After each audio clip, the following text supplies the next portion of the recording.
नमस्कार प्यारे बच्चों, आपका स्वागत है। मैं हूं प्रेम प्रकाश।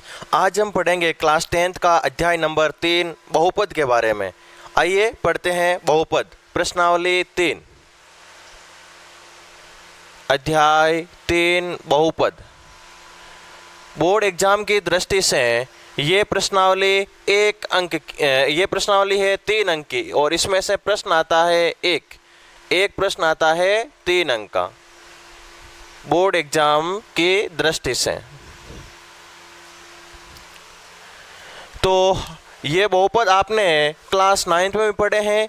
आपने देखा कि बहुपद क्या होते हैं, बीजीय व्यंजक क्या होते हैं, चर और अचर क्या होते हैं। एक बार उनकी पुनरावृत्ति कर लेते हैं और उसके बाद में हम आगे पढ़ेंगे इस अपने जो 10th के कोर्स में वो क्या है। तो हम शुरुआत करते हैं। ये प्रश्नावली आती है बीज गणित में। अभी पहले वाली प्रश्नावली थी वो थी अंक गणित की। ये प्रश्नावली आती है बीज गणित में। अब देखिए, बीज का मतलब होता है संकेत और यहां पर आगे गणित, यानी जो संकेतों की गणित है उसको हम कहते हैं बीज गणित। इंग्लिश में इसको कहते हैं अलजेब्रा। संकेत कैसे है? आपको कोई भी अज्ञात राशि ज्ञात करनी है तो आप उस अज्ञात राशि को कोई संकेत दे देते हो। माना श्याम की आयु x वर्ष है तथा राम की आयु y वर्ष है और उसके बाद में आप राम और श्याम की आयु ज्ञात करते हो, यानी x और y का मान ज्ञात करते हो। तो गणित की वह शाखा जिसके अंतर्गत किसी अज्ञात राशि को कोई संकेत दे दिया जाता है तथा उसके बाद में उस अज्ञात राशि का मान ज्ञात किया जाता है, उसे कहते हैं बीजगणित।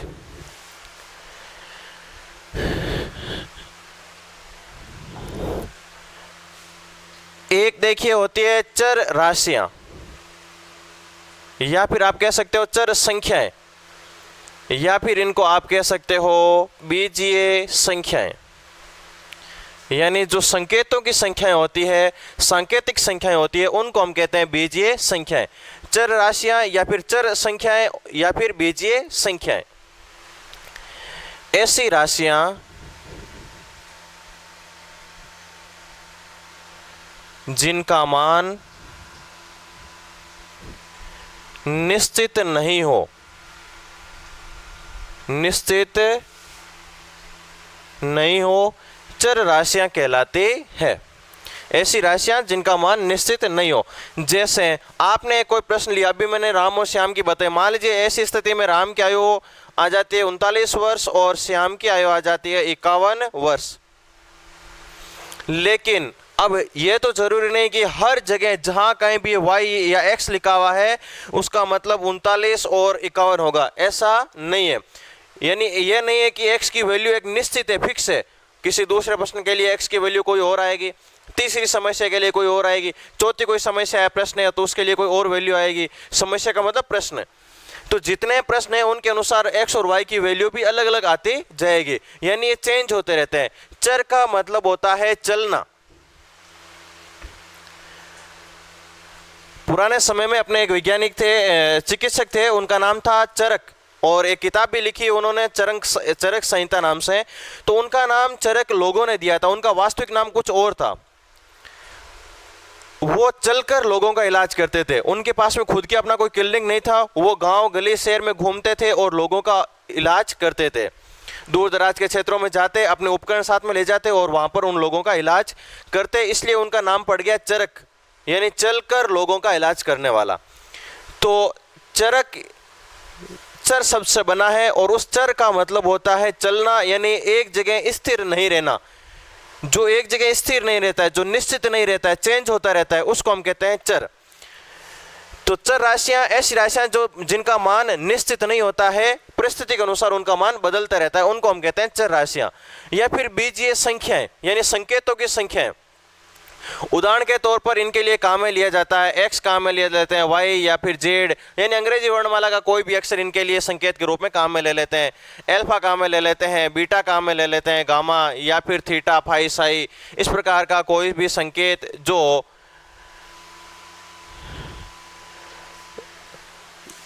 अज्ञात राशि के रूप में लिया जाता है उसको हम कहते हैं चर राशियां। अब देखिए अचर राशियां। अचर राशियां या फिर इनको हम कह सकते हैं वास्तविक संख्याएं ये वास्तव में होती है, इनका मान चेंज नहीं होता है। ये वास्तविक संख्या है जो अपन ने दूसरी प्रश्नावली में पढ़ी है। अचर राशियां, चर का मतलब चलना और अचर आते ही नहीं चलना, यानी एक जगह स्थिर रहना। ऐसी राशियां जिनका मान निश्चित हो, ऐसी राशियां जिनका मान निश्चित हो, ये कहलाएगी अचर राशियां या फिर वास्तविक संख्याएं। उदाहरण के तौर पर देखिए, ये 3 है तो ये 3 ही है। अब आप चाहे इसको किसी भी लैंग्वेज में बोलो या फिर किसी भी तरीके से नज़रिए से देखो, इसकी वैल्यू 3 है तो ये 3 ही रहेगा। 10 साल बाद देखोगे तो भी इसकी वैल्यू 3 ही रहेगी, और जिस भी प्रश्न में इसको काम में आप लेंगे तो वहाँ पर इसकी वैल्यू 3 ही रहेगी। ऐसा नहीं है कि ये हर एक प्रश्न के लिए 3 का मान अलग होता जाएगा। किसी प्रश्न के लिए 3 का मान 5 है तो अगले प्रश्न के लिए 3 का मान 10 हो जाएगा, अगले प्रश्न के लिए हो सकता है 3 का मान 25 हो जाए। ऐसा नहीं होता है। यहाँ पर 3 है तो हर एक प्रश्न में जहाँ कहीं भी 3 लिखा हुआ है तो उसकी वैल्यू 3 ही होगी, यानी इसकी वैल्यू निश्चित है। 30 है तो 30 ही होगा। 5 माइनस का 5/7 3.67, इस प्रकार का कोई भी संख्या, वास्तविक संख्या, वो होगी अचर राशि। अब बात आती है बीजीय व्यंजकों की। बीजीय व्यंजक, बीजीय व्यंजक बनते हैं चर और अचरों से। चर वे अचरों से बने व्यंजक बीजीय व्यंजक कहलाते हैं। बीजीय व्यंजक कहलाते हैं। चर और अचरों से जो व्यंजक बनते हैं उनको हम बीजीय व्यंजक कहते हैं। जैसे मैंने एक चर ले लिया x और एक मैंने अचर ले लिया 4, तो 4x से ये जो इस प्रकार का व्यंजक बना है इसको हम कहते हैं बीजीय व्यंजक, क्योंकि इसमें संख्याएं कौन सी है, बीजीय संख्याएं आ गई है, इसलिए इस व्यंजक को हम कहते हैं बीजीय व्यंजक। मैंने लिख लिया 3x + 5, ये हो गया एक बीजीय व्यंजक। मैंने लिख लिया 7x - 5/2y, ये भी हो गया एक बीजीय व्यंजक। तो चर और अचरों से जो व्यंजक बनते हैं उनको हम कहते हैं बीजीय व्यंजक। अब आते हैं हम अपनी प्रश्नावली बहुपद पर। बहुपद क्या होता है ये देखते हैं।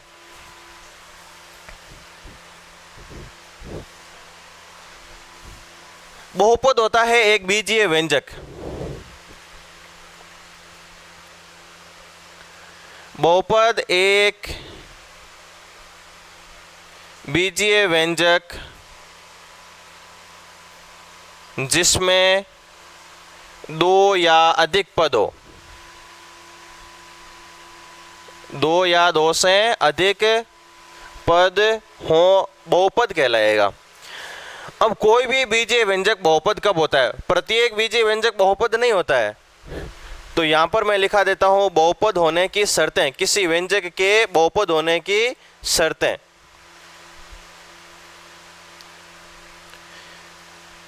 किसी व्यंजक के बहुपद होने की कंडीशन क्या है, कब कोई भी बीजीय व्यंजक बहुपद कहलाएगा? पहली बात तो बहुपद की घात धनात्मक व पूर्ण संख्या में हो।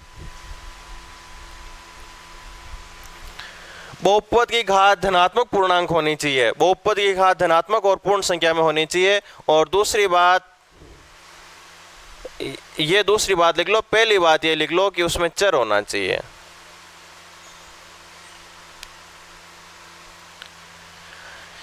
कोई भी बीजीय व्यंजक जिसमें चर है और बहुपद की घात धनात्मक और पूर्ण संख्या में है तो हम उस बहुपद को, उस बीजीय व्यंजक को हम बहुपद कह सकते हैं।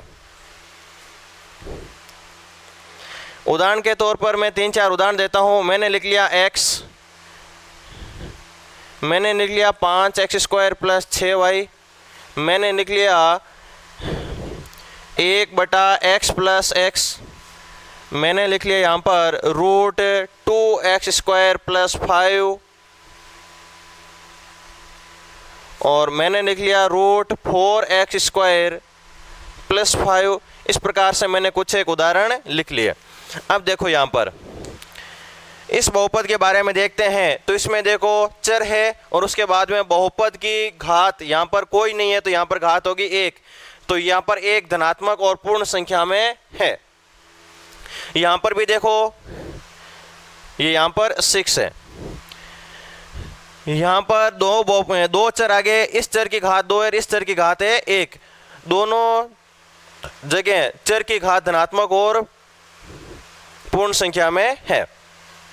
इसमें देखिए, इसमें आप यदि यहाँ पर कोई घात नहीं है तो 1, यदि आप इस x को ऊपर ले जाना चाहते हो तो यहाँ पर घात 1 है, ऊपर ले जाते ही -1 हो जाएगा और फिर प्लस में क्या है x।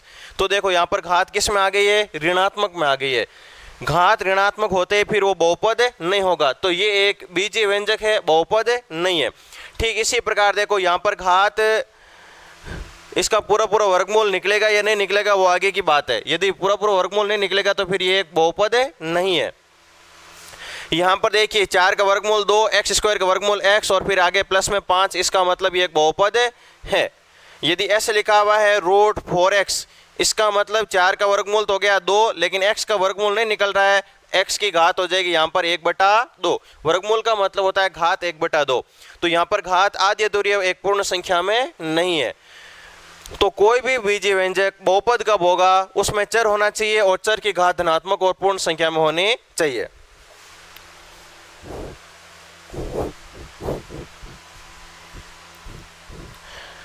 अब देखो बहुपदों के प्रकार। अभी एक बात चर्चा कर लेते हैं। अभी नाम आया था एक बहुपद की घात, तो बहुपद की घात क्या होती है, और एक हम देख लेते हैं बहुपद का शून्यक। बहुपद की घात और बहुपद के शून्यक क्या होते हैं ये देख लेते हैं। बहुपद की घात का मतलब होता है कि बहुपद में चर होंगे, तो किसी भी बहुपद में किसी चर की उच्चतम घात को बहुपद की घात कहते हैं। बहुपद में कोई चर है और उस चर की जो उच्चतम घात है उस घात को हम कहते हैं बहुपद की घात। जैसे 4x² प्लस का 5 y की घात 3 और प्लस में 5। यहाँ पर देखो दो चर आगे x और y, सबसे बड़ी घात यहाँ पर क्या है, x की घात 2 और y की घात 3 है। तो इसमें जो भी चर है इसमें सबसे बड़ी घात है 3, तो इस पूरे बहुपद की घात हो जाएगी 3। मैंने एक लिख दिया 4 की घात 5 x प्लस का 6 y² और प्लस में z की घात 4। बताइए इस बहुपद की घात क्या होगी। अब काफ़ी बालक बता रहे हैं कि इस बहुपद की घात होगी 5, क्योंकि यहाँ पर सबसे बड़ी घात 5 दिख रही है तो बहुपद की घात 5 हो जाएगी। नहीं, ऐसा नहीं है। मैंने यहाँ पर लिखा है बहुपद में किसी चर की उच्चतम घात। आपको अचर की उच्चतम घात नहीं देखनी है, ये तो 4 की घात है, तो ये बहुपद की घात कभी नहीं बन सकती। अचर की घात बहुपद की घात नहीं होती है। चर की कौन सी सबसे बड़ी घात है वही होती है बहुपद की घात। यहाँ पर x की घात 1, यहाँ पर y की घात 2 और यहाँ पर z की घात 4 है, तो z की घात 4 यानी सबसे बड़ी घात यहाँ पर 4 है, तो इस बहुपद की घात होगी 4। तो किसी भी बहुपद में चर होंगे और उनमें से जो चर की जो सबसे बड़ी घात है वो होगी बहुपद की घात। अब देखते हैं बहुपद का शून्यक। बहुपद का शून्यक होता है चर का मान, चर का एक ऐसा मान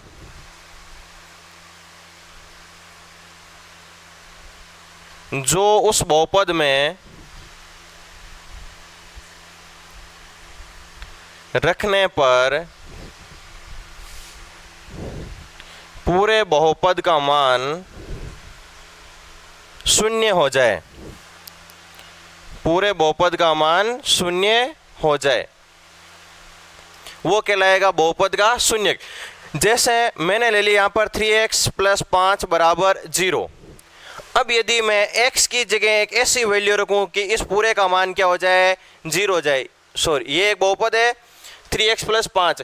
अब मैं यहाँ पर x की एक ऐसी वैल्यू रखूं ताकि इस पूरे का मान 0 हो जाए, तो ये ज्ञात करने के लिए हम क्या करेंगे, इसके बराबर 0 रख देंगे, बहुपद के तुलना कर लेंगे 0 से, क्योंकि हमने एक ऐसा x का ऐसा मान रखा ताकि इस पूरे का मान 0 हो गया।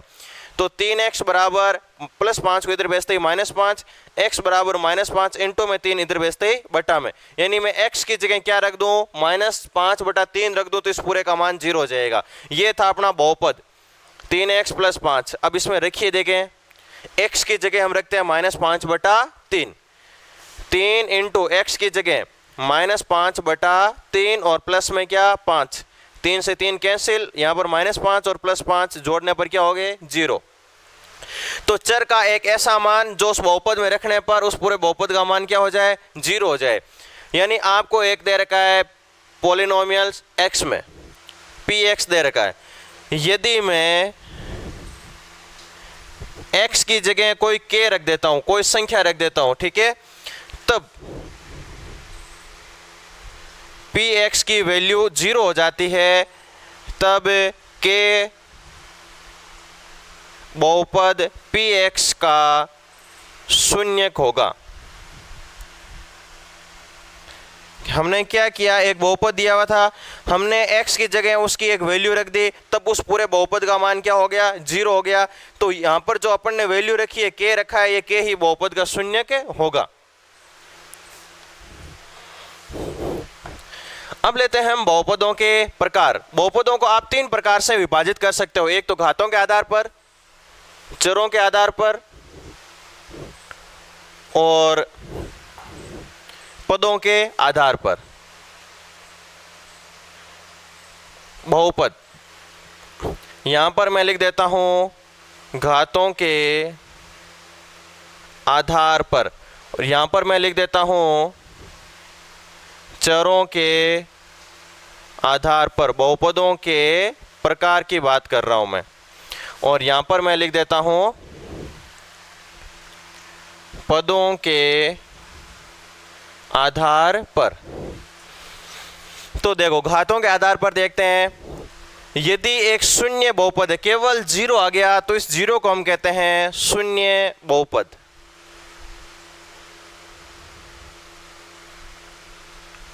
और एक ऐसा बहुपद जिसमें चर की उच्चतम घात 1 है, 0 है, ऐसा बहुपद जिसमें चर की घात क्या हो, चर की घात 0 हो, तो उसको हम कहेंगे अचर बहुपद। अचर बहुपद। अब अचर बहुपद क्यों कहेंगे, क्योंकि किसी भी संख्या की यदि घात 0 होती है तो उसका मान होता है 1। 4 को 1 से इंटू करेंगे तो क्या आएगा 4 आएगा, तो यहां पर x गायब हो गया, यानी किसी बहुपद में कोई चर है ही नहीं। एक ऐसा बहुपद जिसमें चर है ही नहीं, इसका मतलब वहां पर चर तो है लेकिन उसकी घात 0 है। तो यदि किसी बहुपद में कोई चर है ही नहीं तो जो बहुपद है वो कहलाएगा एक अचर बहुपद। केवल 0 आ जाए तो वो शून्य बहुपद, 0 के अलावा कोई भी संख्या आ जाए वास्तविक संख्या तो फिर वो एक अचर बहुपद कहलाएगी। यानी चर की उच्चतम घात 0 हो तो वो अचर बहुपद है, और यदि चर की उच्चतम घात 1 आ जाए, जैसे 4x लिख दिया मैंने, तो ये कहलाएगा रेखिक बहुपद। अब इसको रेखिक बहुपद क्यों कहते हैं, क्योंकि जब हम इसका ग्राफीय निरूपण करेंगे, यदि हम इसका ग्राफ बनाए तो एक सरल रेखा आएगी, इसलिए हम इसको कहते हैं रेखिक बहुपद। तो चर की उच्चतम घात 1 है तो हम उसको कहेंगे रेखिक बहुपद, और यदि चर की उच्चतम घात 2 है, जैसे 4x² हो गया, तो हम इसको कहेंगे द्विघाती बहुपद। यदि चर की उच्चतम घात 3 है तो हम उसको कहेंगे त्रिघाती बहुपद। त्रिघाती बहुपद। शून्य बहुपद 0 को कहते हैं, अचर बहुपद किसी भी वास्तविक संख्या को, रेखिक बहुपद जिसमें चर की उच्चतम घात 1 हो, द्विघाती चर की उच्चतम घात 2, त्रिघाती चर की उच्चतम घात 3 हो। अब देखते हैं हम चरों के आधार पर बहुपदों के प्रकार। जैसे एक चर वाले, केवल एक ही चर हो, केवल 4x, केवल x आया इसमें। 2 चर वाले 4x + 5y, x और y अंग्रेजी वर्णमाला के 2 अक्षर आगे, x और y तो 2 चर हो गए। फिर है 3 चरों वाले, 3 चरों वाले जैसे 4x + 5y + 6z, x, y और z 3 चर आगे, तो ये हो गया 3 चर वाले बहुपद। पदों के आधार पर एक पद वाले जिनको हम कहते हैं एक पदी बहुपद, केवल इसमें एक ही पद हो, जैसे 4x, इसमें केवल एक ही पद है। फिर है द्विपदी बहुपद, जिसमें दो पद हो, जैसे 4x प्लस का 5y, ये इसमें दो पद आ गए। त्रिपदी, जिसमें तीन पद हो, इस प्रकार से। तो बहुपद बड़े रूप में तीन प्रकार के होते हैं, घातों के आधार पर, चरों के आधार पर, पदों के आधार पर। पदों के आधार पर एक पदी, द्विपदी और त्रिपदी। चरों के आधार पर एक चर वाले, दो चर वाले और तीन चर वाले। और घातों के आधार पर शून्य, बहुपद, अचर, रेखिक, द्विघाती और त्रिघाती बहुपद।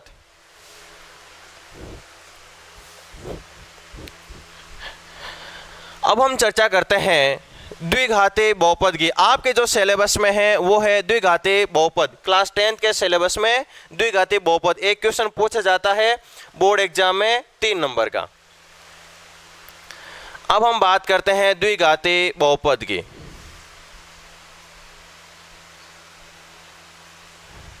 एक ऐसा बहुपद जिसमें चर की उच्चतम घात कितनी हो? 2। द्विघाती, यहां पर घात के बारे में बात हो रही है, चर की उच्चतम घात 2 होनी चाहिए।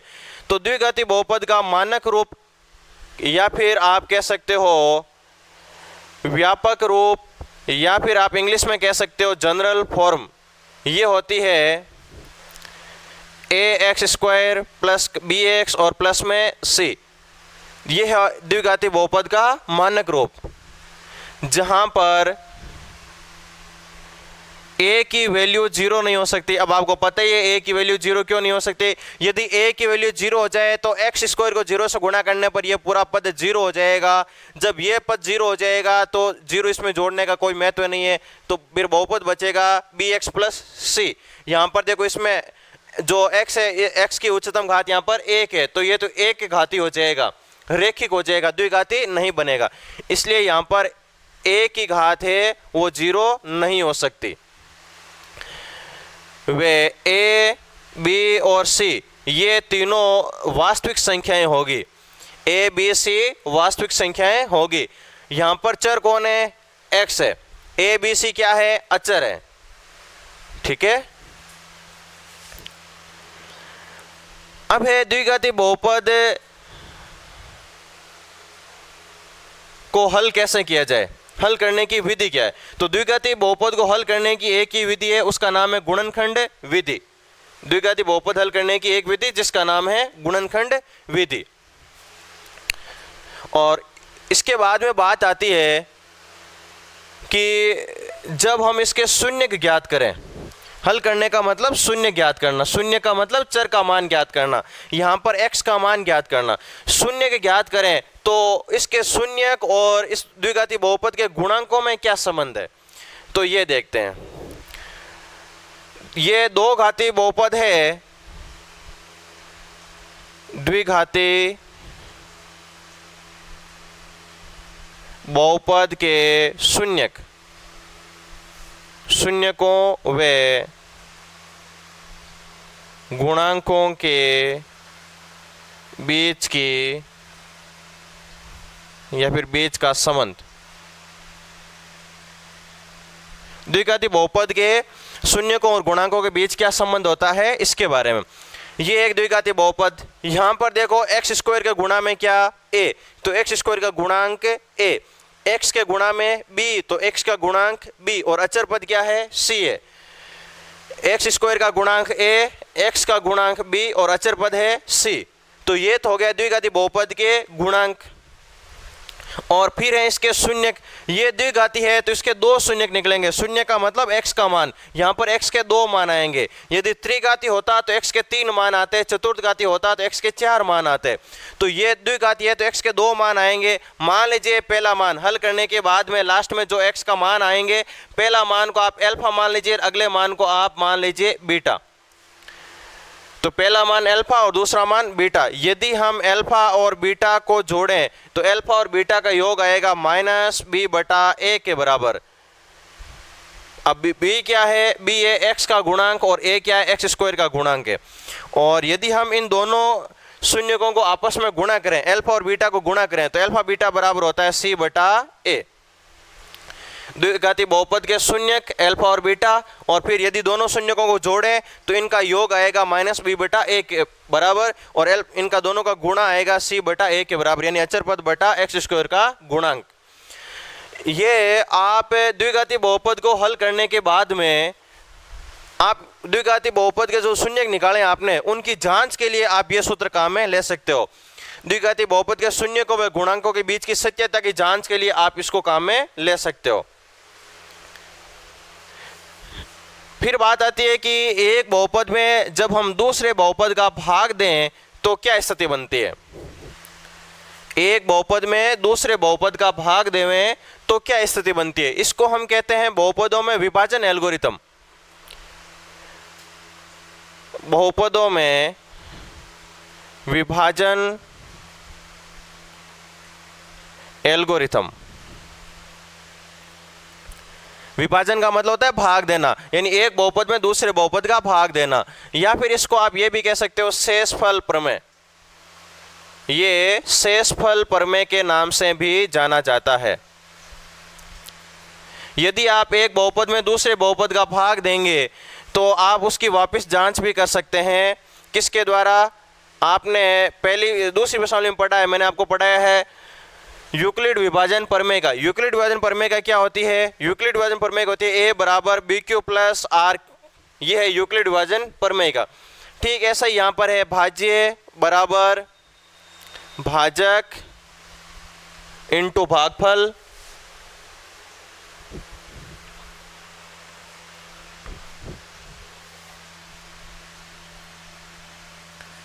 प्लस शेषफल।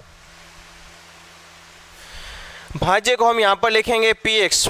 p का मतलब होगा पॉलिनोमियल, बहुपद जो x में है, बराबर px बराबर gx इंटू qx और प्लस में rx। यहाँ पर जो अपन ने प्रमेय पढ़ी थी यूक्लिड विभाजन प्रमेय का, उसमें था a बराबर BQ प्लस R। हमने यहाँ पर a की जगह क्या लिख लिया? px, b की जगह gx और q की जगह qx और r की जगह rx। rx का मतलब शेषफल, qx का मतलब भागफल और gx का मतलब भाजक, जिस संख्या से आप भाग दे रहे हो, और px का मतलब जिस संख्या में आप भाग दे रहे हो, वो हो जाएगा भाज्य। तो ये है बहुपदों में यूक्लिड विभाजन एल्गोरिथम। तो अभी अपन ने 2 पॉइंट कवर किए हैं। एक तो बहुपदों के शून्यक वाला, उनकी जांच वाला, फिर दूसरा आ गया बहुपदों में विभाजन एल्गोरिथम। उसके बाद में बात आती है द्विघात समीकरण की, कि द्विघात समीकरण क्या होता है, इनका मानक रूप क्या होता है। द्विघाती समीकरण, तो इसमें देखिए द्विघात समीकरण का जो मानक रूप या व्यापक रूप होता है वो होता है ax² plus bx plus c बराबर 0। यदि आप किन्हीं दो बहुपदों की आपस में तुलना करें, एक ये बहुपद हो गया और एक ये बहुपद हो गया, दो बहुपदों की आपस में तुलना करें, दोनों बहुपद यदि समान हैं, बराबर हैं, तो हम उसको कहेंगे समीकरण। और यदि समान नहीं है तो हम उसको कहेंगे, अब नए के लिए हम क्या लगाते हैं, जैसे शुभ, अब ये शुभ नहीं है तो हम क्या बोलेंगे? अशुभ। चर, अब वो चर नहीं है तो हम उसको क्या बोलेंगे? अचर। यानी विलोम शब्द बनाने के लिए हम शब्द के आगे ए उपसर्ग लगा देते हैं। ठीक ऐसे ही यहां पर हम करेंगे। ये है समीका, समीकरण को हम समीका भी कह सकते हैं, क्योंकि यहां पर दोनों पक्ष आपस में बराबर होते हैं। ये लेफ्ट पक्ष और राइट पक्ष दोनों आपस में बराबर होते हैं, तो ये एक समीका है। और यदि बराबर नहीं है तो हम उसको कहेंगे अस्मिका। तो यदि आप किन्हीं दो बहुपदों की आपस में तुलना करें और दोनों बहुपद यदि आपस में बराबर हैं तो फिर वो समीकरण है। और यदि आप दो द्विघाती बहुपदों की आपस में तुलना करें तो जो समीकरण बनेगा वो हो जाएगा द्विघाती समीकरण।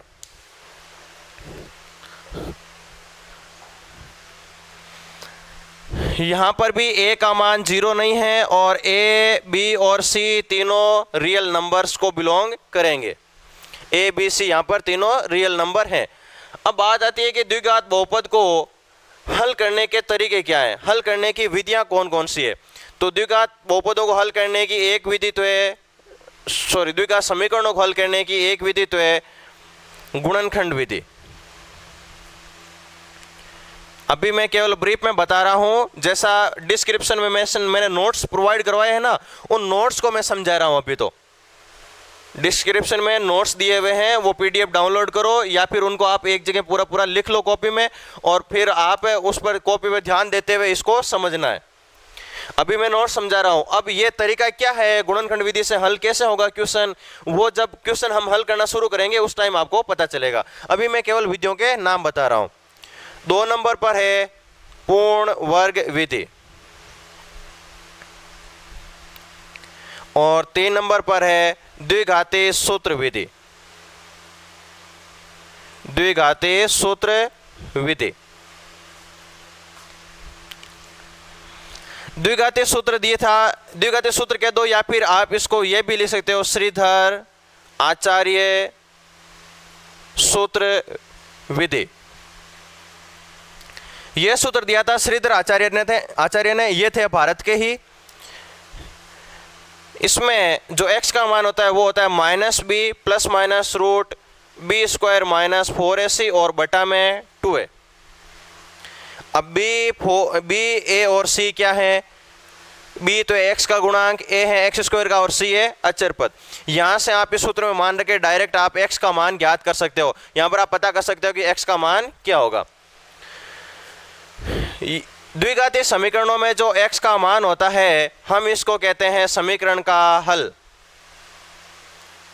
समीकरण का हल, जो x का मान होता है उसको समीकरण का हल कहते हैं। और बहुपदों में हमने क्या कहा था, x के मान को, बहुपदों में हमने x के मान को बहुपद का शून्यक कहा था।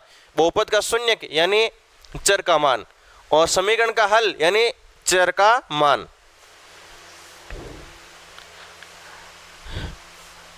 अब हम बात करते हैं द्विघाती समीकरण की प्रकृति के बारे में, हलों की प्रकृति के बारे में। द्विघाती समीकरण के हलों की प्रकृति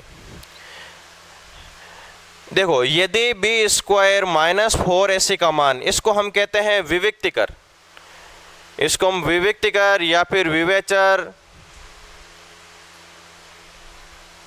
डी के नाम से पुकारते हैं, डिफरेंशियल, ठीक है। बी स्क्वायर माइनस 4ac, यदि बी स्क्वायर माइनस 4ac का मान बड़ा है 0 से, 0 से बड़ा क्या होती है, धनात्मक संख्याएं। ऐसी स्थिति में जो समीकरण के मूल होंगे, दोनों मूल वास्तविक होंगे, दो और दोनों मूल अलग अलग होंगे, दो भिन्न वास्तविक मूल आएंगे, दो भिन्न वास्तविक मूल। और यदि बी स्क्वायर माइनस 4ac का मान बराबर हो जाए 0 के, ऐसी स्थिति में दो समान वास्तविक मूल आएंगे। और यदि बी स्क्वायर माइनस 4ac का मान छोटा हो जाए 0 से, 0 से छोटा क्या होता है, माइनस की संख्या है। अब ये बी स्क्वायर माइनस 4ac आता कहाँ है, ये आता है -b plus minus root B square minus 4ac बटा 2a, इस वाले सूत्र में आता है ये। तो रूट के अंदर यदि 0 आ जाए तो दो समान वास्तविक मूल, रूट के अंदर यदि प्लस की संख्या आ जाए कोई भी तो दो भिन्न वास्तविक मूल होंगे, और यदि रूट के अंदर माइनस की संख्या आ जाए, बी स्क्वायर माइनस 4ac। अब आपको बताया हुआ है, मैंने दूसरी प्रश्नावली में बताया कि रूट के अंदर माइनस की संख्या आ जाए तो फिर वो संख्या कैसी संख्या कहलाती है, काल्पनिक संख्या कहलाती है, वो एक वास्तविक संख्या नहीं होती है। तो यहाँ पर कोई वास्तविक मूल नहीं होंगे, या फिर आप कह सकते हो दो भिन्न काल्पनिक मूल हमें यहाँ पर मिलेंगे। वास्तविक मूल नहीं होंगे, काल्पनिक मूल होंगे, और दो अलग अलग काल्पनिक मूल होंगे। तो इस प्रकार से थी ये द्विघात समीकरण के हलों की प्रकृति। अब ये इसके उदाहरण वगैरह प्रश्नावली 3.5 में हम डिटेल से पढ़ेंगे। अब आता है बहुपदों का एलसीएम और एचसीएफ। बहुपदों का एलसीएम और एचसीएफ ये क्या होता है, बहुपदों का एलसीएम और एचसीएफ क्या होता है। आपको बताया हुआ है एलसीएम के लिए आप क्या करो, सबको लो, सबको लेना वे उच्चतम घात लेना। किसी भी चर को पीछे नहीं छोड़ना है, सभी चरों को लेना है। जैसे कि मैंने दूसरी प्रश्नावली में बताया था लेसेप और मेसेप के लिए कि सभी संख्याओं को ले और पीछे किसी को मत छोड़ो और सबसे बड़ी घात ले लो। और एचसीएफ के लिए आपको क्या करना है, सरल सा है, जो कॉमन है केवल उसी को लेना है, कि जो उभयनिष्ठ है उसी को लेना है। उभयनिष्ठ को लेना वे सबसे छोटी घात लेना, उभयनिष्ठ और उभयनिष्ठ की भी सबसे छोटी घात लेनी है आपको। इस प्रकार से ये आपके प्रश्नावली का मोटा मोटा एक अंदाजा था कि इस प्रश्नावली में कौन कौन से टॉपिक थे। एक बार वापस देख लो, आपको पता चल जाए कौन कौन से टॉपिक थे। एक तो था सबसे पहले बहुपद, वो भी कौन सा, द्विघाती बहुपद, और उसका शून्य ज्ञात करना। फिर अपन ने कहा था बहुपदों में विभाजन एल्गोरिथम, यानी एक बहुपद में दूसरे बहुपद का भाग, यानी बहुपदों का भाग। और फिर तीसरे नंबर पर अपन ने चर्चा की थी द्विघात समीकरण की। द्विघात समीकरण हल करने की यहाँ पर मैंने आपको 3 विधियां बताई थी। और फिर 4 नंबर पर अपन ने चर्चा की थी द्विघात समीकरण के हलों की प्रकृति के बारे में। यहाँ पर अपन ने चर्चा की थी विविक्त कर बी स्क्वायर माइनस 4ac की। बी स्क्वायर माइनस 4ac की भी 3 कंडीशन बनती है कि ये 0 से बड़ा हो जाए, या फिर ये 0 के बराबर हो जाए, या फिर ये 0 से क्या हो जाए, छोटा हो जाए। और फिर 5 नंबर पर बहुपदों का एलसीएम एंड एचसीएफ के बारे में अपन ने चर्चा की थी। तो इस प्रश्नावली में टोटल ये 5 टॉपिक हैं, बहुपद, बहुपदों का भाग, द्विघाती समीकरण, मूलों की प्रकृति या फिर हलों की प्रकृति, और उसके बाद में एलसीएम और